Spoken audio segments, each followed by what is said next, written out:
uumati akka qabsaata akka artistii ilaallatu waggoota lamaaf iluumata dura dhabamtee jirta. Daawwattoota yookaan jaalattoota keetii maal jette ees tureettaan? In dhabamne amaan koo dhabamu. Oromiyaadhuma keessan jira.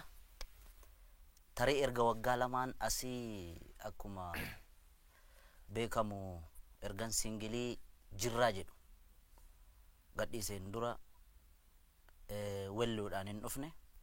Kanaan ala miidiyaa garaagaraa irratti bifa interviitiin mul'achaa ture. Komii uummatarraa dhufu kana sinumaan beeka. Maaliif wallee isaatiin waan nuun hin jennedha. Inni immoo hojii dhumarra jira, stuudiyoo keessa jira malee wanti hin baane hedduu jira. Ittuma jirra. Atujii jirta ammoo namootni waan gargara odeessaa turanii artist Haacaaluu Hundeessaa artistii gurguddaa qabu brand of dandeet biildu gootee jirta sirba keessatti maalan jirra achumas qeerroo jirtuu tanfaan beekamta. Maqaan sun miidiyaalee hawaasaa gubbaa jijjiirame qeerroo jirtuurraa gar feerroo bittuutti Haacaaluun jijjiirame jira jedha. Haacaaluu Hundeessaa feerroo jalqabde. Qeerroo jirtuu jedhe malee feerroo bittuu hin jenne. Eeni biizinasa keessa galuun koo erga waggaa lamaan asii kana akka ajaa'ibaatti ishuu ta'ee gaafa haasa'amu dhagaa ture. Hojii aartii kanaan beettee akka biyya kanaatti namni successful ta'ee jireenya ofii mo'ate nama muraasa beetta. Keessattuu immoo karaa artistoota Oromootiin yoo dhufte kan maqaa qabsoo Oromootiin dhiibamee roorrifamee dadhabee karaa Keeniyaaf karaa Sudaan baqatee biyya hambaarra jiru. Paartaayimii isaa muuziqaa hojjeta malee fuul taayimii muuziqaa hojjeta illee hin jiraatu. Biyya Faranjii keessatti artistoota gameeyyii hedduu beeka. Isaan carraa argataniin achitti jireenya ofii carraa ittiin mo'atan argatan malee kan biyya keessa jiru agartee gadadoo hamaa keessa akka inni jiraachaa ture waan dhokataa miti. Artistoota Oromoo isa qabsoo Oromoo utubuu keessatti gahee qaban miti. Warruma afaan ittiin sirban kun biyyattii kana keessatti carraa argatee sirni ture isaaniif opportunity garagaraa uumeefillee industirii muuziqaa biyya kanaa keessatti akkaataa itti jireenya kee ittiin mootu kasii goosusuu miti. Kanaaf ani waa baay'ee argaa guddadhe waan ta'eef ani numaayyuu nama carraa qabu. Erga waggaa lamaan asii Oromoo waltaate jedhee yaadee ture beetta. Maaliif jennaan qabsaa'onni gameeyyiin ka biyya alaallee jiran ka biyya keessallee jiran waan amma dhufe kana qabsoo uummanni itti cichee waggaa arfan keessatti tokkummaadhaan jijjiirama fide kanarratti dhaabbileen Oromoollee hayyuun Oromoollee wal ta'e tokko ta'e Oromoo ceesisuuf deema jedhee gatee yaadeefi qilleensa jidduu kana keessatti maal hojjechuu qaba jedhee yaadeeni. Baankii Hojii Gamtaa Oromiyaa obbo Dirribee beettala. Nami sun nama seenaa qabu beetta. Nama Oromummaa isaa qabatamaan nama raawwatu. Isa dhaaduuf miti.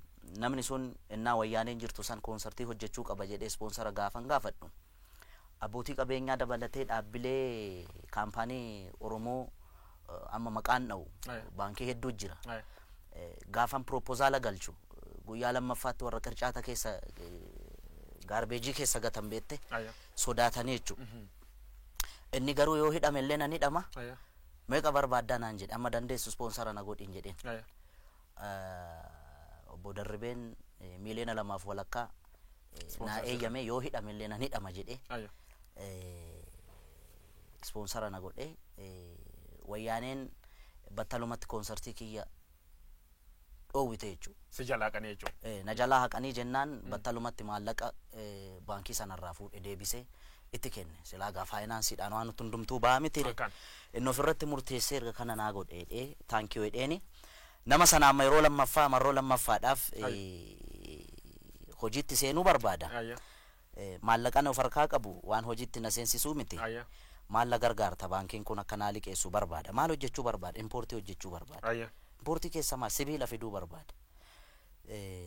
constructionin biyyattiin gaagaa constructionii irra heddummaatti Akan. yoo sana keessa seenee hojjedhee dheeni ofii isaatii wabii ta'e kolaataraala tokko malee ammallee yeroo lammaffaaf sababa kiyyaa riskii fudhate Ayya.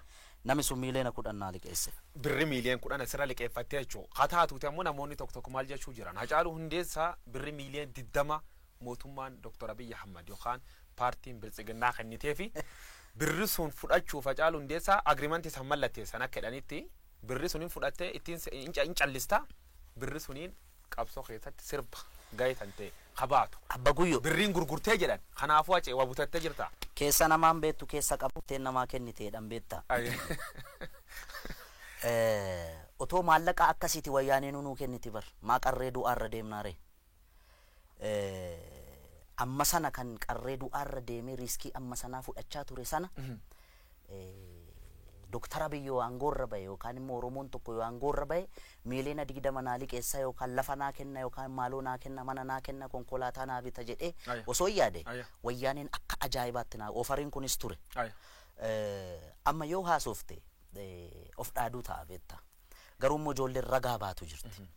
Bara wayyaaneen jirtu daninnatiin manallee sitta natti agarsiiste konkolaataallee natti agarsiiste kaan burraayyuutti kantiibaatti dhaqaati maaloo godhaafi jedhame qondaalonni mootummaan OPDO keessa jiran kan amma jiran warri gurguddaan kana quba qabu beektaa yeroo sanallee nama dide amma akkamitti namummaan Dr. Abiy isa biteera naan jedhe inni faddaala ture jidduutti dallaala ture parsantii meeqa argate gaafa na gurguru anummata kiyyaaf qaalii beektaa akkas jedhee nama by the way wanti bitamu miini bitamu mi'a qaalii bitamu miini rakashaan bitamu akka gaariitti fudhadha san garuu immoo mootummaan Dr. Abiy na bituu hin danda'u okay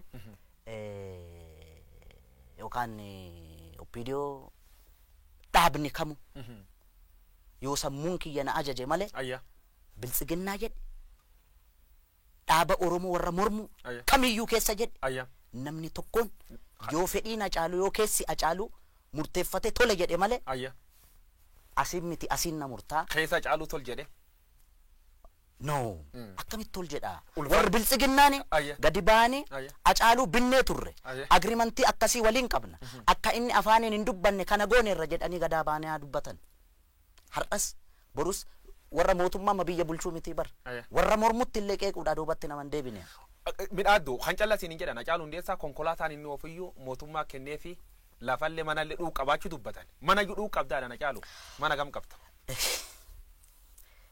alam ganaattan jiraadha isin kiraa keessa jiraadhan almost mana kireeffadheen jiraadha garuu ijaarrachuun koon yoo rabbi jedhe agamma man hin qabdu mana hin qabu konkolaataan hin qabu konkolaataa ani konkolaataa amma oofu sana dura diasporaan naa bite akkamitti naa bite an biyya kanatti beektaa eddan koonsartii hojjedhe maallaqa argadhe an albama kiyya hojjedhe waggaa lamaan booda biyya keessatti akkan hin hojjamne hojjechuu qofa miti miidiyaa TV Oromiyaa irratti illee akka sirbi koo tokkichi hirran dabarre uggurame carraa Ameerikaa ittiin bahu argadhe Ameerikaa Awurooppaa Kaanaadaa Awustiraaliyaa irra deemee ummanni biyya alaa jiru naafaa jiraatu by the way kadhaa miti kanan deeme biyya alaas dandeetti kiyyaa nan deeme ummanni koonsartii kiyya seene Hacaaluu gargaarraaf osoo hin ta'in Hacaaluu waan jaalatuuf Hacaaluudhaan entertain taana jedhee seene ani immoo ummanni sun jaalala inni naa ibse hamilee inni naa kenne qofaa miti maallaqa seenee kaffalee seenee na laale Kaanaadaa deemee tuurii otoo gochaa jiru asii biyya irraa natti bilbilan abbootiin qabeenyaa Oromoo gara nama 5 moo 6 7 ta'us danda'u beekan maallaqa walitti buusanii sarpiraayizii na gochuudha makiina kan si bitan makiina kana bitan Hacaaluu Hundeessaa meeshaa birrii akkana fudhatee mana akkana qabaa waan akkana mootummaan tolchee fedhee oloolii miidiyaa hawaasa gubbaa bal'inaan sirdeemu quba qabaachuu natti himtee turte namni gariin agartee taargeetii inni barbaadu keessa yoo ati seenuu fi baatte waan barbaade jechuu danda'a ololli kun eessaa kaate beektaa warruma qaama mootummaa keessaa baate ololli kun okay maal kaayoon is duub jirtu kaayoon is duub jirtu gaanii yoo yaadu tarii warra mormuuf itti fakkaachuu danda'a. Maaliif jennaan waan hin calliseef achi keessa taa'ee fudhatama yookaan jaalatamummaa uummata bira qabdu kana qaamni dhabamsiisu achi keessa jiraachuu danda'a. Ka mormu keessas hin jira, ka biyya bulchuu keessas hin jira. An kana sirriitti quba qaba beektaa. Garuu dantaan hin qabuufan hin callise malee agaruna. Amma waan jiraayyuu uummati beeksifte fuulduraaf namooti shakkii qaban artistoota waan garagaraa taasifama artistoota namooti bebeekamoon bu'aa dhuunfaatiin deebi'anii yoo dhuga uummata dhoosanii mul'ata. Kanaafuu artistoota shakkanii maqasanti baasan warra Hacaaluu Hundeessaa shakkuuf fuulduraaf Hacaaluun Birriin jijjiiramaa jedhee fuulduraaf ka shakku hamma yattimta ka fuuldura maal laamtaaf maal jettaan. Beektaa hawwisoo keessatti hawwisoo mootummaan hooggantu kana keessatti artistii gameeyyii jira beektaa ka sagaleen ajaa'ibaa. Biftuu Oromiyaa keessa jedhi Burqaa Burraayyuu jedhi hawwisoodhuma mootummaan akka aadaaf turizimii of jalatti qabate artistoonni achi jalatti jira hacuucamaadha beektaa. Artiin muudii barbaada. Artiin ayyaana qabdi beektaa. Dabballeen gaafa kana godhi gaafa misooma irratti sirbi gaafa maaloo irratti sirbi gaafa maaloo irratti sirbi gaafa siin jettu ati artistii miti beektaa. Amma wanti nurratti raawwatamaa jiru maal akka ta'e beektaa akka dabballeen oppiidiyoo kanaan dura biiftuu Oromiyaa gochaa turte. Biiftuun Oromiyaa keessatti artistoota otoon si waame sagaleen isaanii kan si boochisu baay'ee jira beektaa. Kan achi keessaa ba'anii guutuu biyyattii irratti beekamuu danda'an addunyaarra deemanii waa meeqa hojjechuu danda'an kana dabballeet isaan hooggan. Har'a waan ta'e yookaan eebbi waan ta'e yoo jiraate achirratti waa'ee misoomaa irratti waa'ee yookaan maal irratti jechuun waan ati irratti sirbitu hawwisoo keessatti dabballeetu sii kalaqa malee akka artistitti sii miti. Artistiin immoo miira hawaasa bal'aa miira hawaasa miiliyoonaan lakkaa'amu bakka bu'ee hojjechuudha qaba malee miira murna tokko kan mootummaa biyya bulchuu miti yookaan kan mormuu miti. 2015 gubbaatti maalan jiraan bahe akka inni warra faranjootaa jechuu sirbituun irratti uummata biratti fudhatama guddaa argatte. Achuma qabsoon Oromoo jalqabti. Qabsoo keessa waan hedduu keessa dabartee ijoolleen fuul sibeesii dubbat. Gizee miilinee madaraash yookaan galma barkumee guddachaa sirbiti suni madaraka irratti gizee seentuuf gizee buutu maalti si qunnaa? Akkuma beektu sana emotional ture. Gara Harargee kana deddeebi'aa ture uummata keenya laaluudhaaf yeroon deddeebi'u sanatti bara jireenya koo keessatti akkasitti abdii kutadheen beeku. Maaliif waan wayyaaneen uummata keenya irratti raawwachaa turte sana argee walaloo sana akka jirutti Direedawaatti barreesse harka caalaa jechuudha. Addisuu Araggaa kun natti bilbilaa ture. Qophiin akkasii kun jira hin jira laayivii darbaan jeen addunyaatti darbaan jeen addunyaatti darbaa sanarratti hundaa'ee barreesse jechuudha. Erga addunyaatti darbe.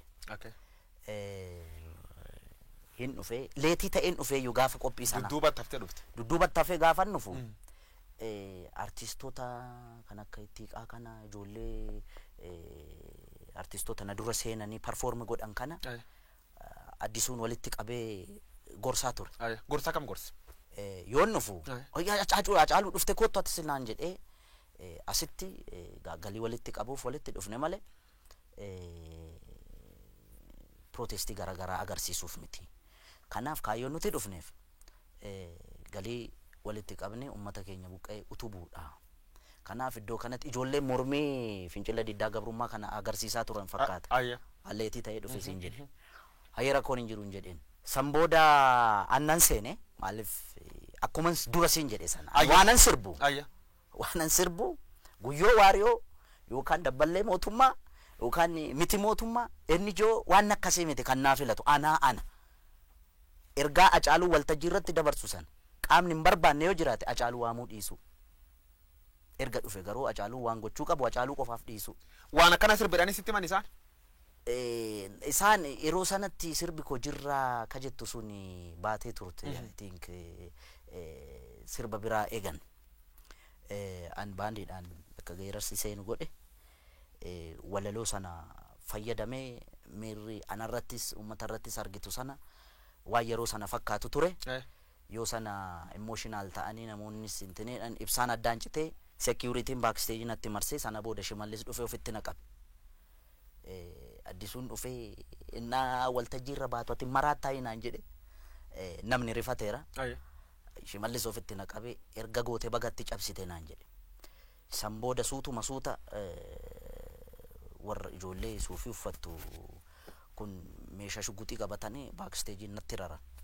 Natti marsanii kana booda nutu si fudhatee deema rakkoo jiru wajjin jirtaa jedhan. Rakkoon jiraatee jiraanne handantaa kiyyaan turre yeroo sanatti. Baay'ee dhiphatanii konkolaataa kan kee fudhattee deemuu hin dandeessu jedhan. Baaksteejii karaa ittiin baatu Mileeniyem Addaarash gaafa deemu namoonni qawwee qaqqabatanii dhaabbatan arge waraana. Federaalirraa. San booda nama Toofiq jedhamu amma protokoola muummicha ministeeraa ta'u beeku. Inni yeroo sana ijoollee amma gaardota sana mucaa hoogganaa ture fakkaata. Akkasitti jarri gaa akka dabarsanii na kennan bilbilaan rakkisaa akka turan qaama amma jijjiirama kana hoogganaa jiru kana yeroo sanatti aangoo irratti sol hin baane agartee yeroo sana yeroo hamaa ture yeroo riskii ture. Dabarsinee hin kenninaa irratti lola hamaa ture erga uummanni bahee VAT jarri lammaa fa'aa biyyi fa'aa adda gaggeessaniin booda waraana achi qobaatti na hambisanii VAT lamaan fudhatanii na gadan. Kasi dinqu keessa karaa Boolee Mikaayilii kana na fudhatanii ce'an. Si mursiisuuf jechuu. Yaa waan ajaa'ibaa mursiisanii na fudhatanii badan bar. Makiinaa qulfiis narraa fudhatanii biraatti kenname waan hamaa ture. Yeroo sanatti wanti dhalate dhugaan jiru kana. Maal wanni isaan haasan warri ijoollee irra maal dhagee taksimii dhufedhan. Ijoolleen inumaayyuu mucaa Tasfaayee jedhamu tokko jira amma maqaa abbaa isaa Tasfaayee eenyu akka ta'e beeku dameetikaadha. Ijoollee Oromooti ijoolleen suni inumaayyuu na dudduuba bireeniin fa'a ture. Sibiiliidhaan uffatanii madireesii fa'a. Almost amma waraanni hin banama eegaan turen. Reediyoo gochaa turu makiinaan hordofuu yeroo kate meetira akkasirratti rukutaa fa'a waliin jechaa turan. Purposely si qabuuf dhufan jechuu isaan. Isaan na qabu maammaa dhufan jaratu kennuu dide. Good. Hojii hojjettu sun fakkeenyaaf madaraka irra cabsitee waan akkasii sun live irra dabarsu keeteef riskii sun fudhattee jirtu. Riskii sun itti gaabbitaa fakkeenyaaf. Ittiin gaabbi. Riskii ani yeroo jalqabaaf miti kanan fudhadhee inni sun hamaa ture. Beetta ani namattuu hin himne hiriyoonni kiyya hin beekani. Haati warraan kiyya hin beektu haadha warraa kiyya ulfa ji'a torbaatu garaa jira. Kan daa'ima immoo kan wabiin waggaa 2.5 ini mugaani agartee riskii kana maa dhaabbitti du'uu manna yoon du'es lafan siileessu namnu du'an qatuun jiru beetta in dhaamatee chadaga hiriyootan teennatti dhugataatiin bee hodhartaati dharaa jedhi duu dandaa maatii tiyyaan waan akkana kana yoon du'ellee kan tolcha itti dhaamattee beetta dhaamatteedhaan dhuguma jechuun hiriyaa kiyya keessaa mucaa Ingiduu Cimsaa ka jedhamu jira. Inni hin beeka beetta jechuun akkuma qoosaa godhee ittime waan ani akkuma siin jedhe sana biyya alaa kana deddeebi'ee hojjedhee dhufe kana manatti ijaara jedhee lafa bibbite tokko jira. Alaqa kiyyaan isaan yoo wanta akkasii uumame just kana godheedhee an qaama kiyya dhiqadhee rifeensa ofirraa ciree qaama kiyya guutuu dhiqadhee dhufe agartee milkaa'es gala jettee yaaddu gaa kun ta'e haa ta'uu baate riskii ani gaafan fudhadhu ofittuun himu namuu kutannoo hamaa keessa ture waan ta'eef yeroo gaarii carra qabeessas waan an ta'eef malee nan nyaatama ture. Nyaatamte turte yaayyuu baafatti jijjiiramiin dhufee Abiyyi Ahmad faana angootti dhufan atammoo haasawa irratti bilisoomni jedhee Hacaaluu Hundeessaadhaan si duula turan. Hacaaluu Oromoo isaati amma bilisoome gabaabsinaa deebis. An bilisoomeen jenne. Bilisoomne mitiin jedhe. Kanaan duras intervii Dajanee faana haasofne irratti dubbadheera. Mooneerra. Eenyuun TPLFin mooneerra amantus amanuu baattus. Daninnatiin wayyaanee Finfinneerra makiinaan ani oofu taargaa wal fakkaatu. Silvarii kalarii wal fakkaatu faana nu hordoftee sadii taate tamboo dhufte. Komishinar Dachaasaa Bitimaa amma komishinar jeneraal mangaagaa wayyaanee keessaa kan na baase isa. Otoo na qaban yeroo sanatti hidhaattuu nan geessan. I'm sure. Dachaasaa Bitimaa komishinar Dachaasaa Bitimaa yeroo san magaalaa Amboo keessatti isa ture. Jara kana qabe. Ka qabe daninnatoonni kun alaabaa baa'oo qabatanii boru akka jeequmsi ka'u waraqaa barreeffame maanfileetii qabatanii kaan hin facaasa halkan walakkaa kaan alaabaa baa dablisummaa Oromoo fannisa kaan footoo kaasa taargaa makiinaa fi jara yoo kana qabamte barsana Muktaar Kaditoo bulchaa ture Oromiyaa kan qabamte asii seetaappii mootummaan naannoo Oromiyaa sin beeka daninnatichi hin beeka gad ergee ana ukkaamsuuf jennaani jara qabee ukkaamsee mana dhaaqaye amante jarri gadhiisii hin gadhiisuu irratti waraana hamaatu ture yoo sana OMN illee gabaasee ture waan kana beekta yeroo hamaa hammaataa ture jechuudha yeroo sun nama akkasiin kun fi kan kana fakkaatan warra harka nurra qabaa turan fa'aatu jira beekta walumaa galatti warra akkasiin jira akka waliigalaa akka fudhannu Oromoon saate ammataan cunqurs bar wayyaanii kee jirtirra waan gooma argatuma cunqursii agammanuu jirte cunqursan malleen jira Oromoo cunqursaa jira kun jala sararame beekuu qaba okay Dr. Abiy Ahmed gaaffii Oromoon deebisne waan tokko saayikooloojii Oromoon eegne waan tokko miidhama Oromoo irratti hundaa'ee fedhiif dantaa Oromoo hin eegsisne waan tokko inni Oromoo miti waan biraati Daawud Ibsaan jaal Daawud Ibsaan bara hooggansasaa addi bilisummaa ummata Oromoo waggaa 10 fi 15 keessatti lolee lolchiise Finfinneen geenye waan tokko hooggansa adda bilisummaa Oromoo 4 kiiloon seenne waan tokko jaal Daawud Ibsaan nama qabsoo Oromoo keessatti umurii isaa fixeen garuu Fireew Maashoo Gidee jedhanii Tigiree gochuu waan bira Balaa Zallaqaan Oromoodha jenneen nuti nafxanyaa faana kokkee wal qabna isa Oromoo keessaa ba'e in gadi ba'ee an Oromoo miti yoo jedhe okay namnumti wikinasii guyyoo waaree irratti arge inni Oromoo miti namni jedhu sun inni Oromoo ta'uu isaa maaliin nu ibsa DNA isa kam certificate isa kam fuundura nu qabeetu inni Oromoo ta'a walumaa galatti wayyaaneen ari'amteetti qabsoo ilmaan Oromootiin dhiigaan simbiloo inka salaamtaadhaan miti beetta oloodhaan miti ulfitti wareegameeti daa'imni waggaa 10 snaayipariidhaan mataan irraa faca'eeti waan gammachuu qabu sitti fakkaata waan amma ta'aa jiru kana Oromoon du'aa jira inumaayyuu waa tokko sitti bara wayyaaneen jirtu sana Oromoon du'u kun dhageettii qaba ture amma dhageettiin qabu beetta maaliif seete Ormaa miti kan nutu walajjeesaa jira Oromoo immoo maaltu isa dhibere formaati maal furmaanni warri biyya bulchanis dhaabbatanii ilaaluu qabu warri qabsoo bilisummaa Oromoodhaaf falmaa jirra jedhanis dhaabbatanii ilaaluu qabu gaafa arbii walitti bu'u kan miidhamu marga hidhamaa miti wanti isaan beekuu qaban awwallaalummaa kiyyaan laale yoon illee badii qabaadhe naa of kalchan awwallaala nama barannillee nama barnootaan fagoon deemne ogummaa rabbinaa kenneen ummata kiyya biratti jaalalaaf kabaja argadhe malee an beekaa ta'ee miti kan isaan gorsu isaan warra na dhalchan warra daandii natti agarsiisan warra wareegaman warra aarsaa meeqa kaffalanii na dura waa meeqa ta'anii beekan garuu aga wallaalummaa kiyyaatti waan naa galte tokko kan kolfaanuun godhina ama wanti jiru maal akka ta'e beektaa guyyo xiiqii walitti qabate namu akka walitti dhiyeenyaatti wal ijaare tokkummaan inni waggaa 4 keessatti wareegama nama 5,000 olitti wareegne dhufeen kun bishaan dhuguu jira almost zerotti deebi'aa jira beektaa garan ka deebinu dhiyoo tana gaafiif deebii IBS irra gootirra Hacaaluu Hundeessaa mallee waan dhibi dubbatee OBS irra gootirra artistoota waliin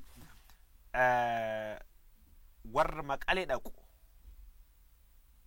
marii Maqalee akka completely hin fudhanne dubbattee turte wanni sun ammoo har'allee hin fudhanne mootummaallee dhaqeedhaan amma haasa'uu jiran maal jettaa waan Maqalee kanarratti argeera beektaa ani Professor Isqeel Gabbisaa fi Baqqeeyyi nama ani isaan arrabsuudhaaf miti nama deebiitti deebisuu danda'uudhaaf nama hamilee qabu miti beektaa. Nama akka malee jaaladhullee nama akka malee kabajullee dhugaa dhiigalmaan Oromootiin yoon dhugaa haasa'e gaafa waan kana haasa'u sammuu kiyyatti isaanuu yaadadhee miti. Qondaalli kanaan dura mormituu ture kaafaa amma oobkoo durii keessa ture namni wayii maqaa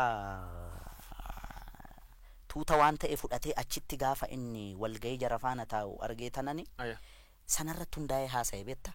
Otuma immoo baqqeenuu deeme piroofeesaruu deeme fudhataman qabu na biratti.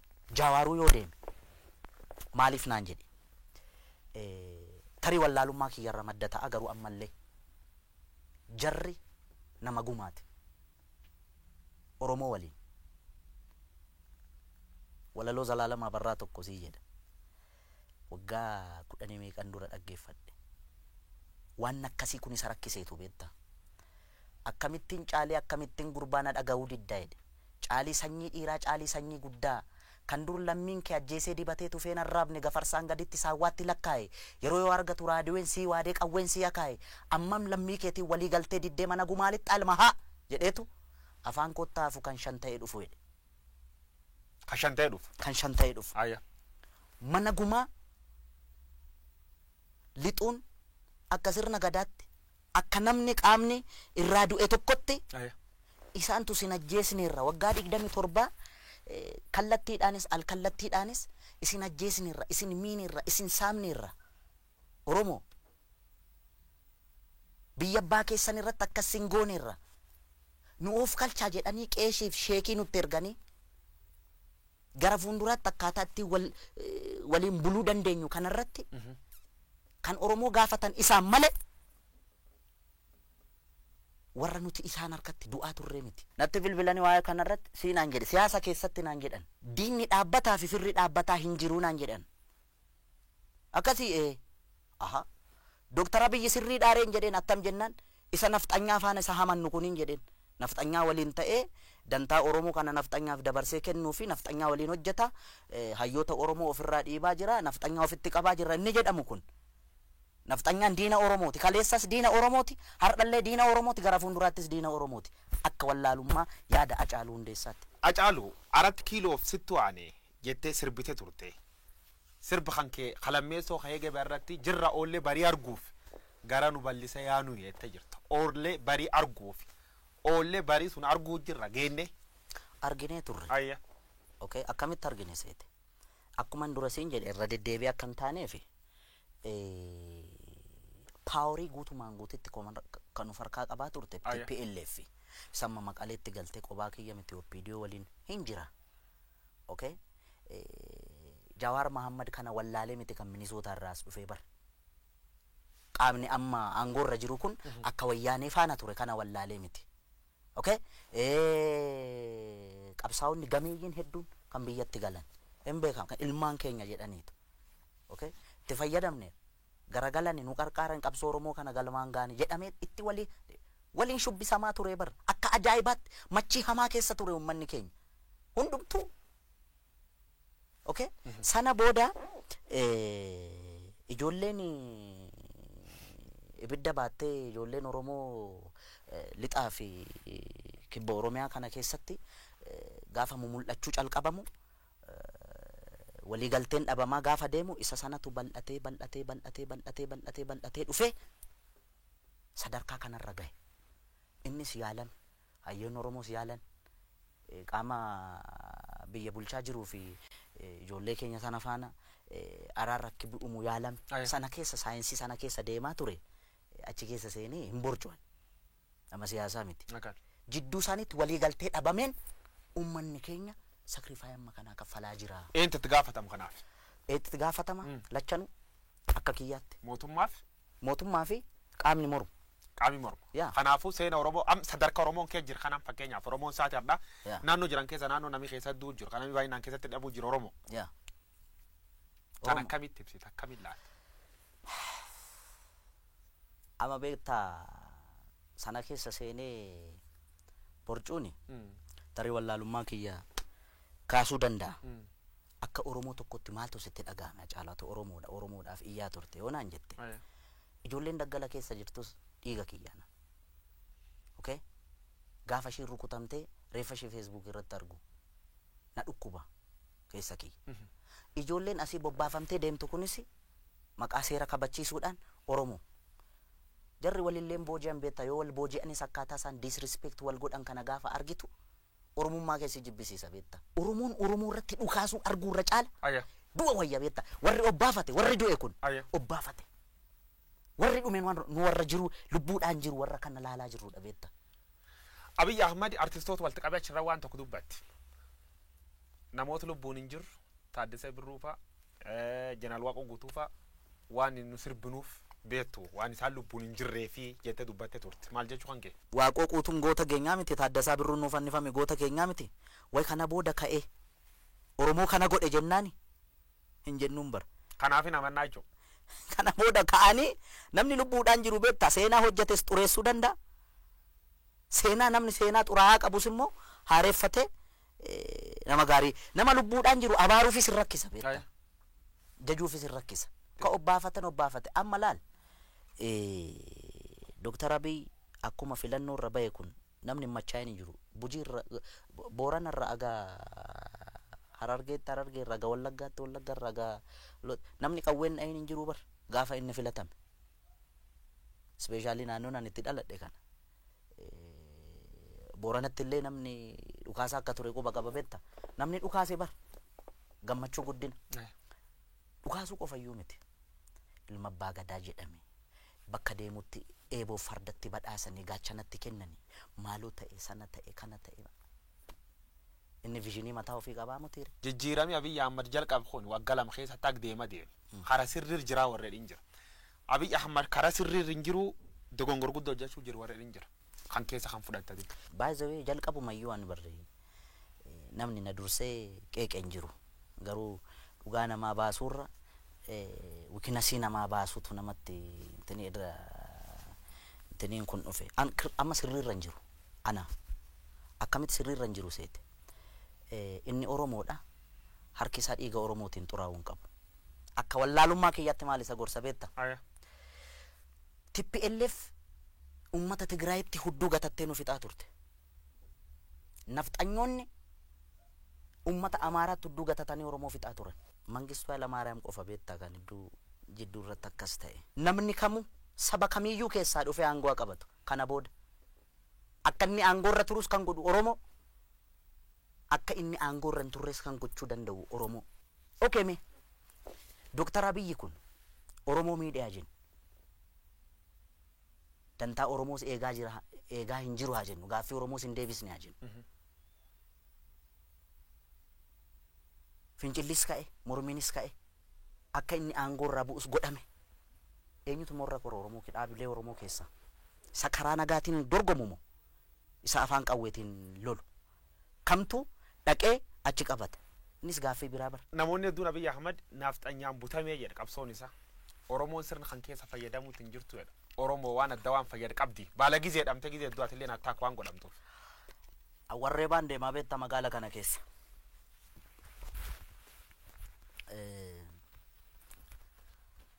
jira wanti inni fayyadame abaarsa nafxanyaa fayyadameera inni mormuu maal gochuu qaba ture akkam gochuu qaba ture jarri akkatti isaan disrespect wal gocha ela maal seete beektaa guyyoo awwakkush naakkush jetti jarri waltuufi rakkoo hamaan kan jiru warra dhaaba siyaasa oromoo kana oofan bira malee ummata bira miti dantaa wal dhabde isaanii kana fayyadamtee gareen abashaa yookaan gareen nafxanyaa oromoo miidhaa jirti jechuudha of course ama walumaa galatti maal akka ta'e beektaa akka Dr. Abiy waraana isaa ajaje akka Jawaar ajjeesu yookaan qabsaa oromoo hayyuu tokko akka ajjeesu nafxanyaan halkanii guyyaa irratti hojjechaa jirti gaafa muummichi ministeeraa waanuma xinnoo bar waan guddaa miti bar gaaffiin deebi'een jiru beektaami meeqa fuulduratti hin deebisuun deebisan hin beenu gaaffiin oromoo waan guddaan turre bar biyyattii kana keessatti akka arjummaa isaatti waanuma xinnoo waanuma oromoo urgooftu kan yoo godhe qullaa sirbiti baatee bar nafxanyaan miidiyaa ishiitiin FM jiru hundi jechuudha nagno waan isaan hin jedhin hin jiran beetta gaafa immoo inni xiqqoodhuma saayikoolojii Oromootti wanta buutu kana yoo godhe yetimmi walad tini balinji la Itoophiyaan jedhanii tila hin bubbisu beetta maal dookumantariin irratti hojjechaa ooluu miti maal anjira gubbaatti yaa galaanetiyyaa ette fardi siidaa hatali siidaa dabalee sini ette wanni ette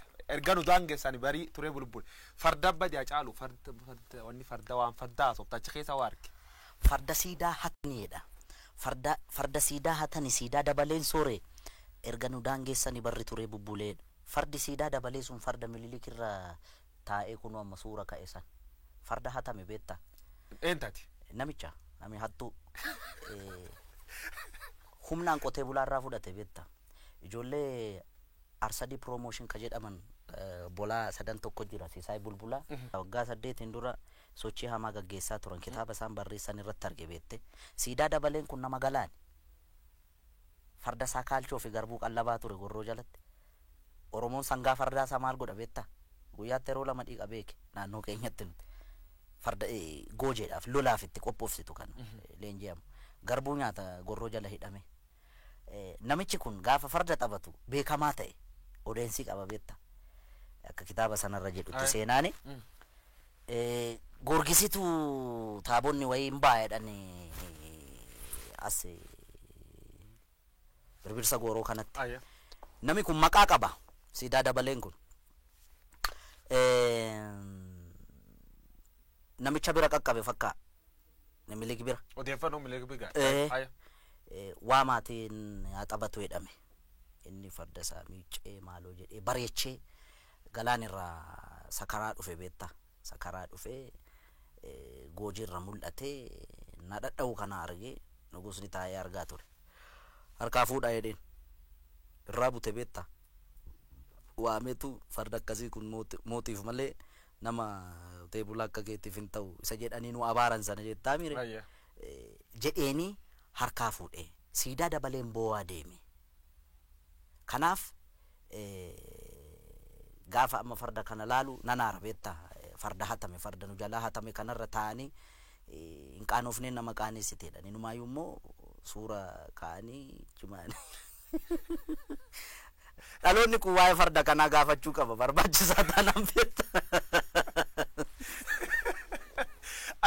fardi abbaa qaba beetta war miliki leellisu ka fardi khasaati jedhu maal jettaan fardi khasaati inni fardumisaatiin dhufee no inni calqaba harree yaabbatee dhufe gara Oromiyaa gaafa seenu seenaa jedhaa bara caaluu miti kan jedhu seenaan immoo rirmi nyaatu beetta seenaan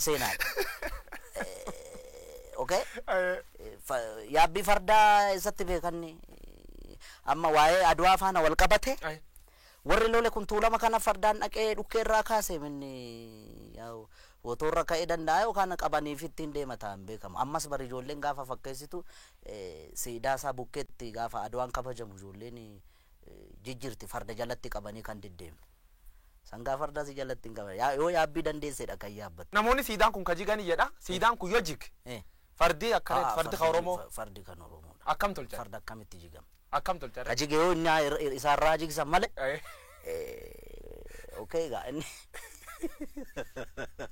walumaa galattan fardi abbaaf deebi'uu qaba inni dhaloonni hindeeffata baay'ee anaaf sirratti hin ta'in malee inni waan hin oolle beetta waan amma Ameerikaa kana keessatti ta'aa jiru beettaami akan biyya qaroomte biyya guddatte yakkamaa beeke akan Minilikitiif yakkamaa moo oh my god